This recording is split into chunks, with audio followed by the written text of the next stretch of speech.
ó tún gorí afẹ́fẹ́ àwọn àlejò mi Ustaz Ibn Raji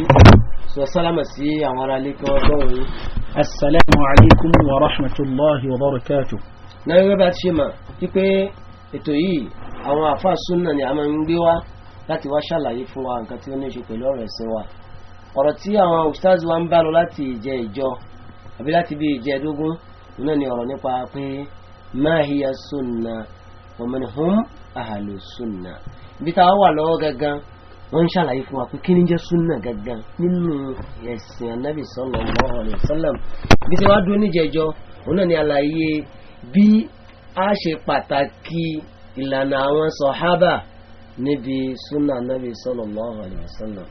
Na'am. Bismillahir rahmanir rahim. Wa salli wa sallim ala ashrafil mursalin Muhammad bin Abdullah wa ala alihi wa ashabihi ajma'in. Àwa tí a bá tẹ́tí sí wa ní ìjẹjọ́ a rí pé a ṣe àlàyé tó pọ̀ àbí níwọ̀nba náà sì ni nípa ìbàbàrà àti ìlàkàkún ìlànà àwọn ẹni rere pàápàá jùlọ àwọn sahabatul kiram nínú súnà náà Muhammad sallallahu alaihi wasallam ìyẹn náà wà. Torí pé ànábì ó fà wá létí ọ̀rọ̀ láti mọ rírì àwọn sahaba níbi ọ̀rọ̀ Islam tó fi ṣe pé ogun téèyàn bá ń fi ń tì sára ẹ̀sìn Islam tó bá ní tàwọn sahaba bò á ní tí ń sọ náà ni wípé bó ní tànábì jẹ́nu ẹ̀sìn tó ń sọ náà nìyẹn pé bó ní tànábì jẹ́nu ẹ̀sìn bẹ́ẹ̀ bá ti wá ní bó ní tànábì jẹ́nu ẹ̀sìn Sheikh Sarumi ajẹ́sí wípé kìí ṣe mùsùlùmí ẹni tó bá ní bó ní tànábì jẹ́nu Islam irú ẹni bẹ́ẹ̀ aslam kò gbọdọ̀ máa jẹ́ níta màrán kan kó jẹ́ mùsùlùmí. àwa nígbà tí òjíṣẹ́ Ọlọ́run fẹ́ fi wálẹ̀ tó ń ṣe àwọn wáàsí kan àwọn ìdánilẹ́kọ̀ọ́ kan tí ń gbomi lójú àwọn sàhábà tí wọ́n bẹ ń kalẹ̀ ńjọ́ náà. àwọn sàhábà wọn làwọn àgbàlagbà àkọ́kọ́ àwọn ni bàbá ẹ̀sìn àkọ́kọ́ àwọn ni wọ́n transmit ọ̀rọ̀ ẹ̀sìn sáwà àwọn ni wọ́n nawọ́ rẹ̀ sí wa gbogbo nínú ẹ̀sìn àwọn sàhábà lọ́yẹ̀ kí èèyàn máa sọ̀rọ̀ ẹ̀ fún nítẹ̀lé àwọn àbáyé náà àwọn àgbàlagbà yìí àwọn náà lábàákú àwọn sàhábà ló yẹ kí èèyàn máa ràn kàn ró ẹ̀sìn àtàwọn ẹni tó bá tún pọ̀ tẹ̀lé wọn lẹ́yìn tí wọn ò yẹ kó lórí ìlànà àwọn sàhábà. ìgbàdá Ànábì ń ṣe àlàyé sallallahu alayhi wa alihi wa sallam nínú ọ̀rọ̀ tó pọ̀ nù hadithi yẹn hadithi Ibad ibn Sariya. Ànábì wá ní Sheikh Sarumi gbogbo tí ń ṣẹlẹ̀ láàrin wa káàkiri lẹ́nìí láàrin àwa mùsùlùmí káàkiri ayé ń tànàbì ti prophesize kó tó fi lé ayé lẹ́ni. Ànábì ti wí ilẹ̀ ó sì sọ ọ̀nà àbáyọ kó nú àdánwò yẹn ọ̀nà àbáyọ yẹn làwọn fẹ́ tẹ̀lé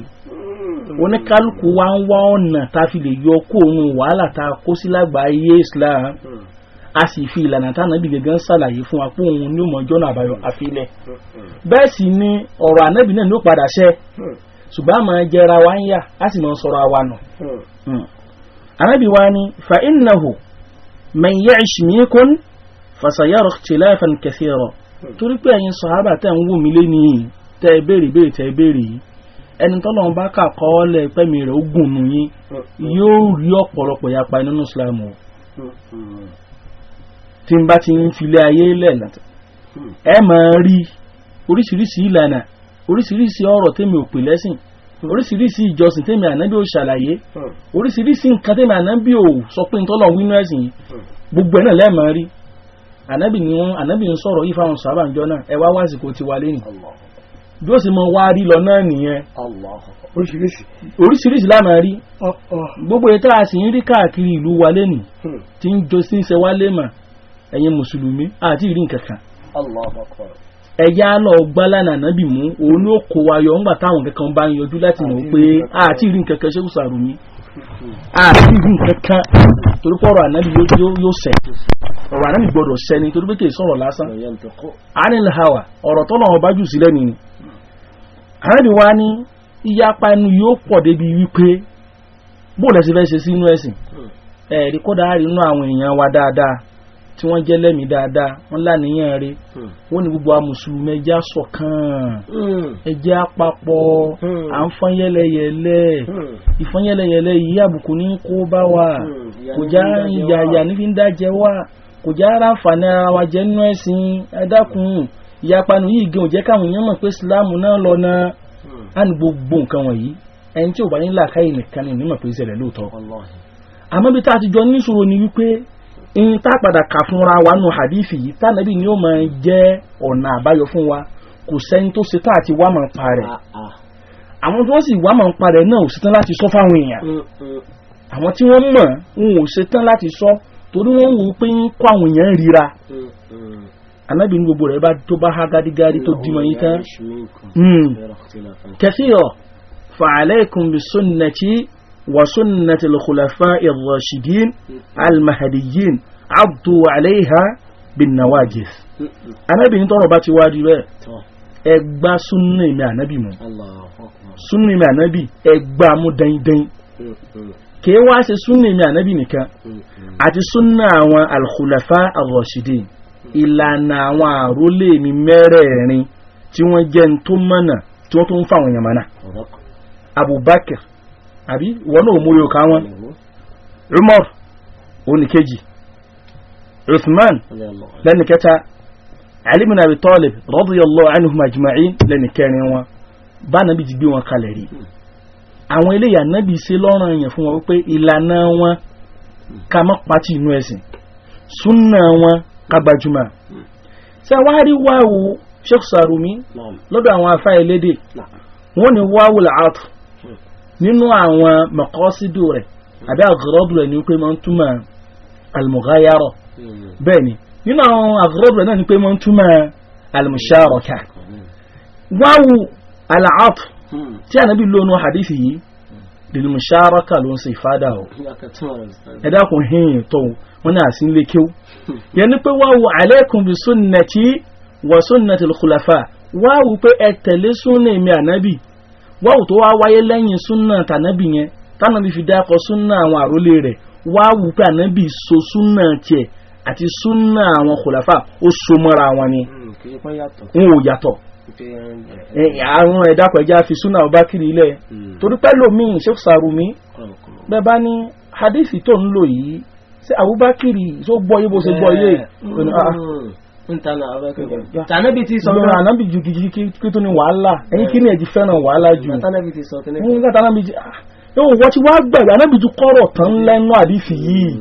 kò ní kò kàn ká àdífì kó mọ́ gbọ́ yé pẹ̀lú ròrí títí ẹ kò kàn ní kò kàn wí ànábì ti ní akírun èmi ló sì mọ kí bẹ́ẹ̀ mi ṣe rò pé mo ṣe rí kàpẹ́ mo ṣe ń kí àbí ìgbà tánábì ní asin kan báyìí nínú ẹ̀sìn èmi ló sì máa ṣe bẹ́ẹ̀ èyí ó wo pé àwọn kan wọ́n kọ́ ń jẹ́ mùsùlùmí káwa tó jẹ́ mùsùlùmí lẹ́yìn àwọn ni wọ́n jókòó tí wọ́n kẹ́kọ̀ọ́ wájú ànábì toríyàn kìí ṣe wípé àwọn kan mọ̀ọ́mọ̀ jẹgbẹ́ àwọn kalẹ̀ bẹ́ẹ̀ ọlọ́run ló sà wọ́n lẹ́sà fànàbí bẹ́ẹ̀ ànábì náà fi wá kó yan wọn kéré nú ẹ̀sìn ó ní ìlànà tí wọn náà ànábì ló fún ara rẹ̀ train wọn ó sì mọ tó gbé sí wọn lá ó mọ tó gbé sí wọn lọ́pọlọ ó mọ bó ṣe rè wọn ó ní ìlànà mi àti ìlànà àwọn khulafa'u mi ẹ mójútó ànábì wá ní addu alayha bin nawajid tó ẹlòmíì wá sọ wípé nígbà ẹni wá musharaka ní alaykum sunnati wa sunnati khulafa'ir rashidin ẹni wá wùnyẹ pé kò túnmọ̀ mughayara fún musharaka ní kílẹ̀ rí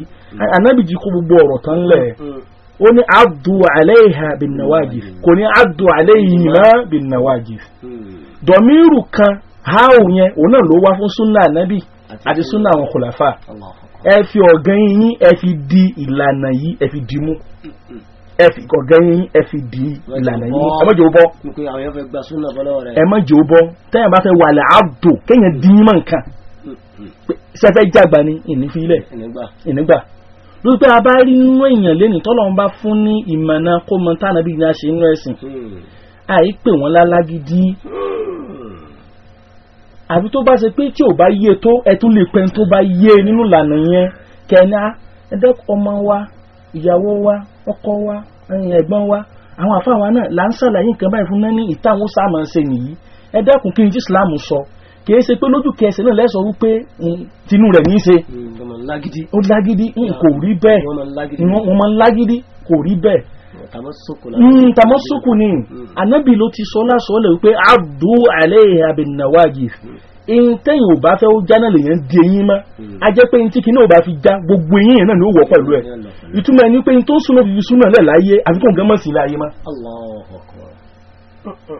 tó ń súnà tó bá gbàgbọ́ yìí tọ́lọ̀ ní a ṣe nínú ẹ̀sìn tó sì gbàgbọ́ yìí pò tọ́lọ̀ ń gbé súnà sí nínú ẹ̀sìn yìí tó fi súnà lẹ̀ àbíwákùn gangan kó mọ́ jẹ́ ní tí ò ní máa bẹ̀ mọ́ torí pé ìlànà yẹn nìkan náà nìlànà nínú Islam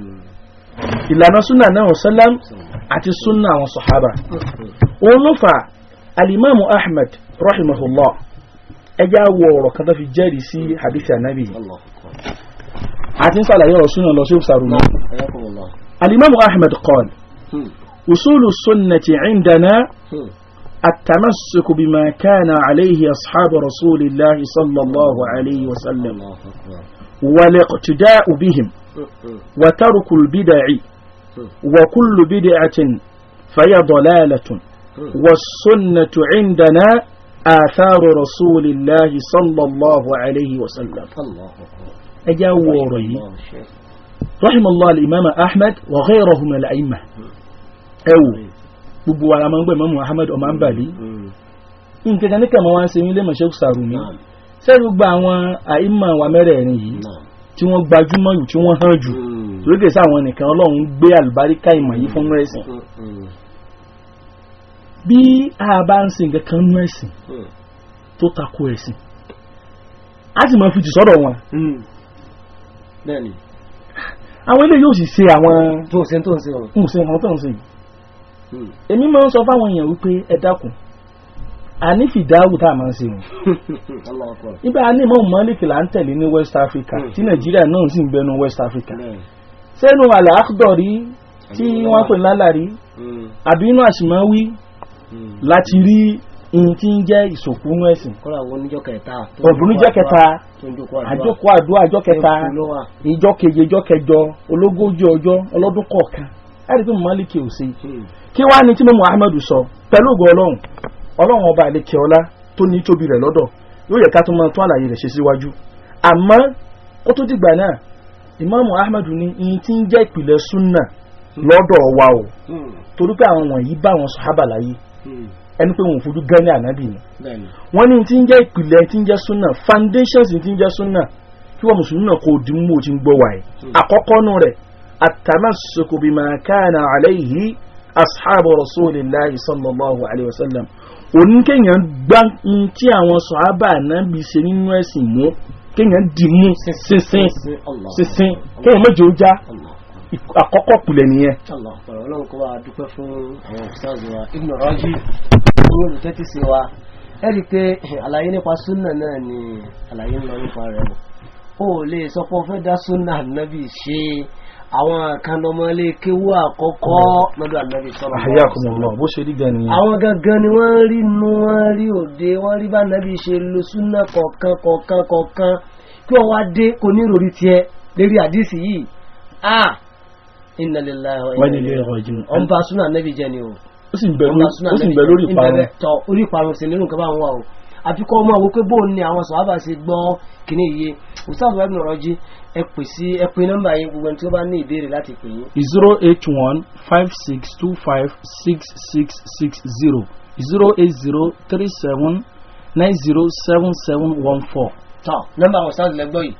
tí àwọn àtàwọn fẹ́ pè dí àtúnyà àdúnnà sí àkápò sí 08103351549 08103351549 èmi Abdul Fattah Sarumi àti àwọn ustaz wa Ismail Muhammad Raji so à ń dágbére fún gbogbo àwọn ará lé pé assalamu alaikum wa rahmatullahi wa barakatuhu.